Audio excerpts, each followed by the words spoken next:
সামনে যান না।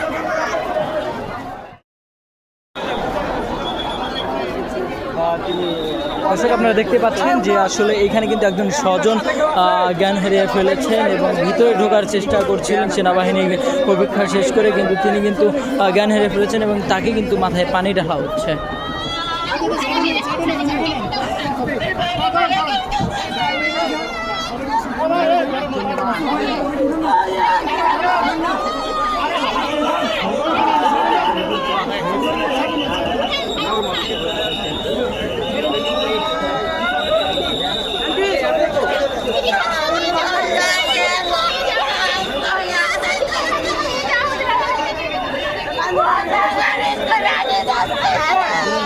I'm